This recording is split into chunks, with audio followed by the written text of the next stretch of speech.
Hey Professor, my name is Harpreet Kaur and my group members are Sarpreet Singh, Celia, and we are in group 6.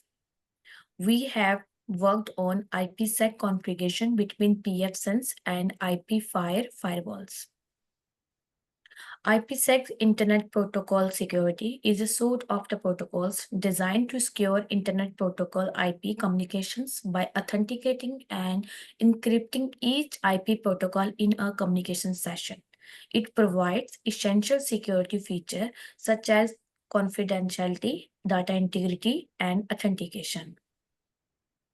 This project aims to establish a secure IPsec VPN tunnel between two networks using pfSense and IPFire firewalls. The goal is to enable secure communication between devices in different LANs over internet. Now, my friend Sarpit will continue the rest of part.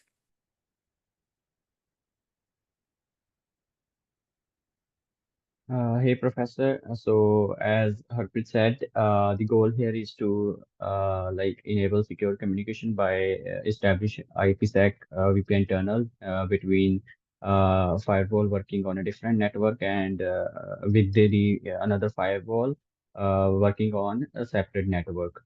So, in this case, we have on one end we have pfSense firewall, on the other hand we have IPFire firewall, and both of them are working in a separate network.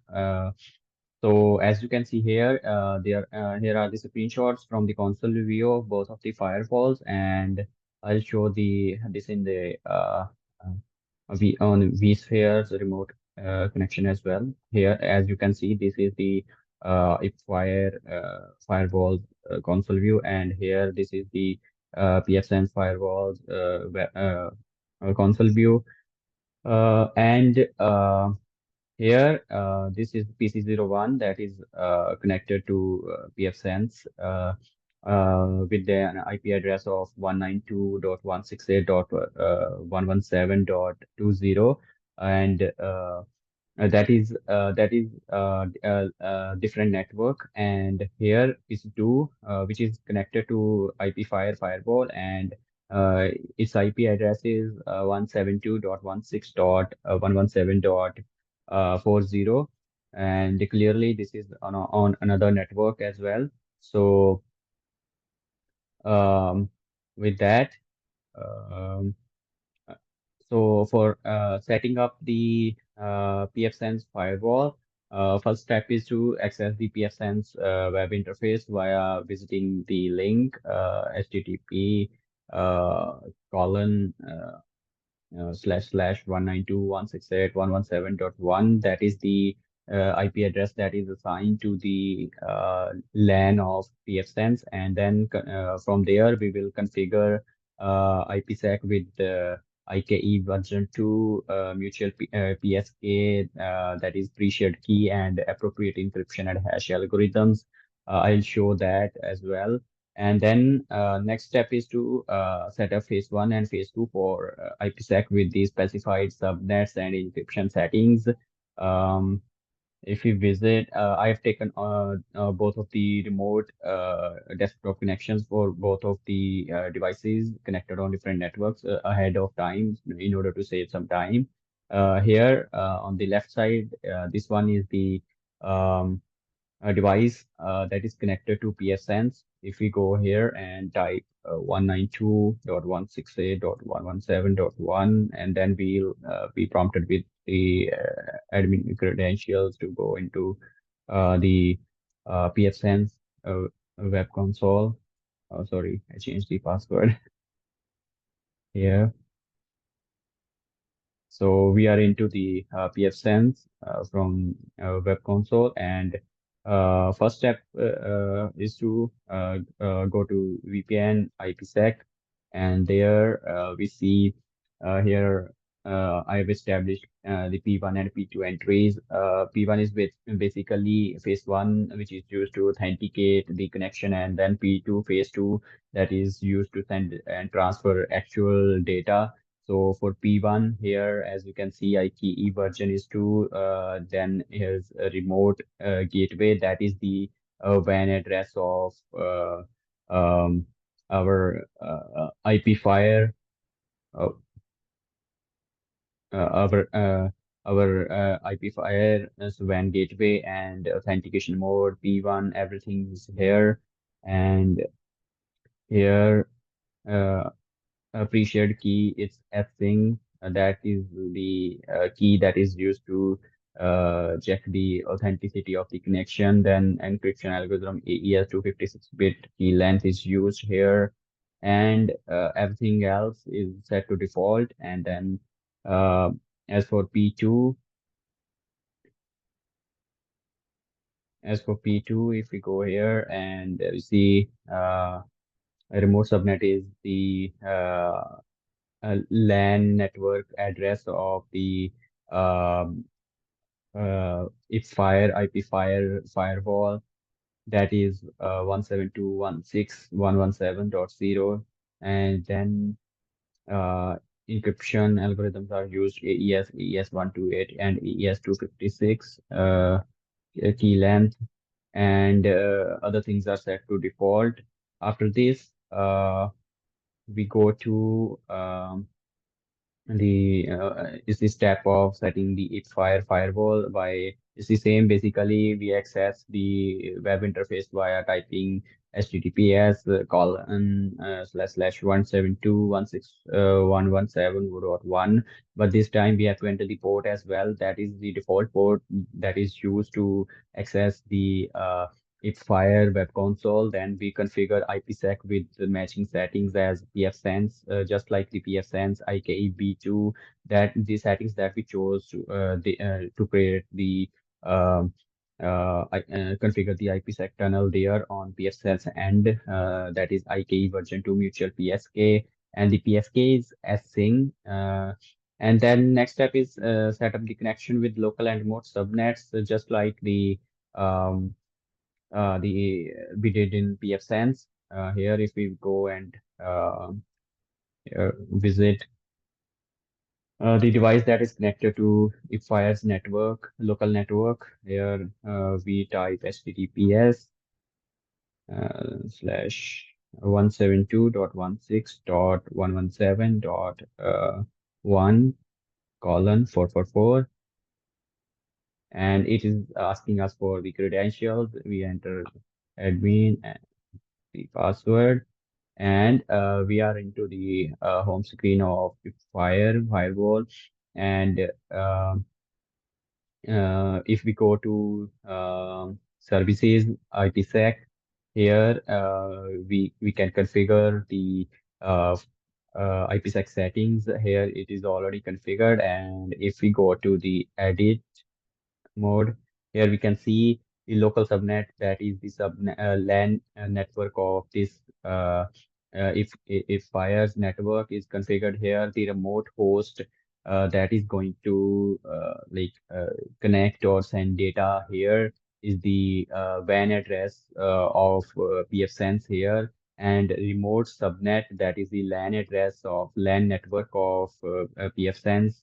It is also entered here. Then the mod is tunnel, and the MTU is default here. And the here we have entered ssync as the pre-shared key. That is the same key configured in pfSense as well. And if we go to advanced settings here, we have configured the encryption, integrity type, and the group type used for IKE and ESP to transfer the data. Then uh, other settings are set to default, and this is the configuration that is done, IPsec configuration in on IPFire firewall. The next step is to, if you see here, the next step is to configure the firewall rules so that actually the data can be accepted on the end point of the firewall. Otherwise, it's gonna be like dropped. Even it's if the if fire is sending the data. If firewall rules are not properly configured on pfSense end, then that firewall is by default going to drop the data, and the vice versa. So it allows IPsec traffic on WAN and LAN interfaces on pfSense, and also we'll create rules to allow traffic between these specified LAN subnets on IPFire as well. So this we are doing to ensure that the traffic can flow without any like interruption or dropping. So if we go to the pfSense here, we will go to firewall and rules. Under rules, under WAN, here we can see the rule is added that which allows it is on interface WAN, IPv4 address family, and action is passed. It allows any protocol, and source is any, destination is any, which means any traffic coming for any intended destination is going to pass through here, through this firewall on WAN. And if we go to IPsec here, IPsec for this firewall rule is not configured. Let's add this. Action is passed. Protocol is going to be any here, and source and destination again is going to be any, and we will save this. And this will allow traffic to pass through IPsec tunnel, coming from any source and going to any destination. And if we go to the IPFire firewall here, and if we go to firewall rules here, as we can see, a firewall rule is added to allow LAN to LAN traffic here, the first one. And here, if we go to edit and we see the uh, here source is going to be for fire, it works like green and red. So green is for LAN and red is for the WAN.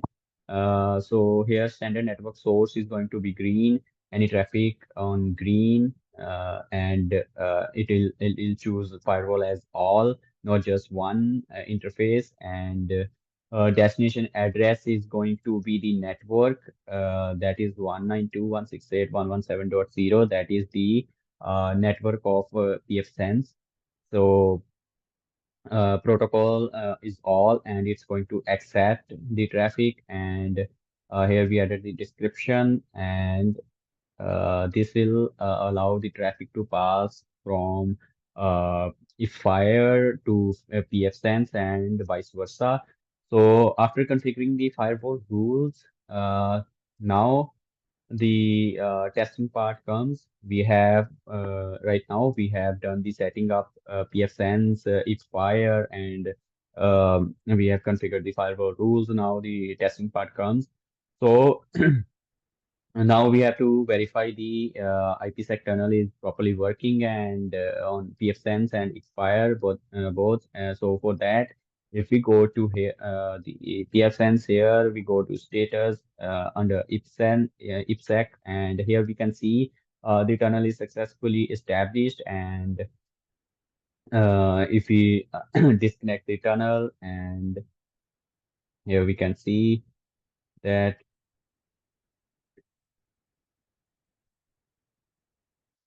uh, if we go here and stop the service,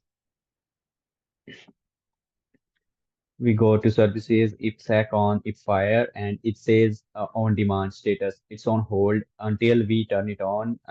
Like just now, I disconnected it from the pfSense end. So it's on hold right now. So what I can do is start this service here. Uh,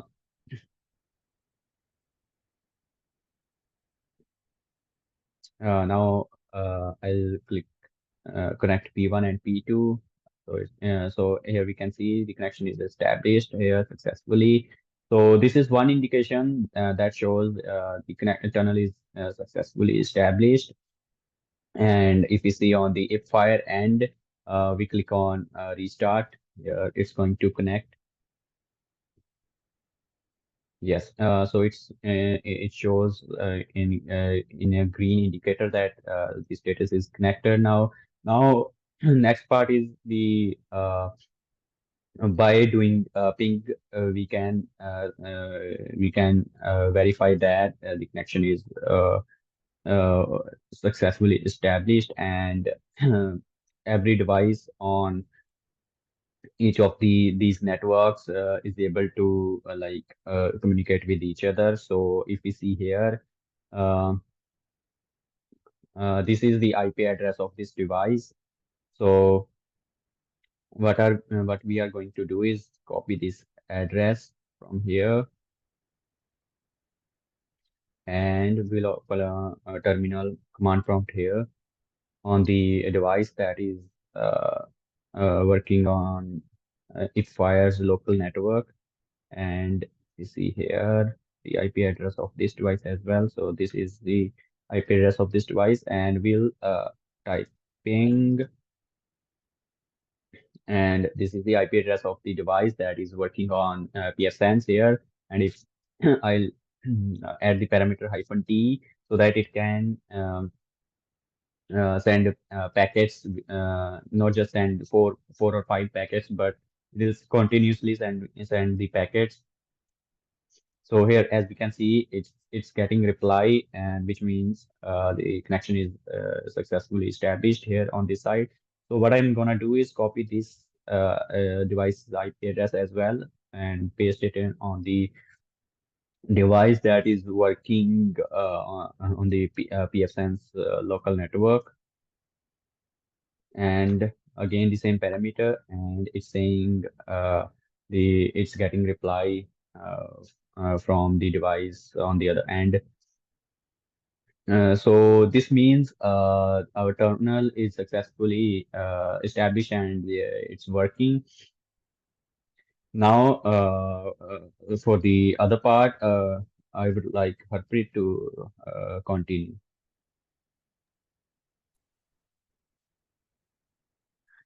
So in the conclusion, establishing an IPsec VPN tunnel between pfSense and IPFire involves configuring the both firewalls with matching settings, creating appropriate firewall rules, and verifying the tunnel status and connectivity. This ensures the secure communication between the networks. And thank you, sir.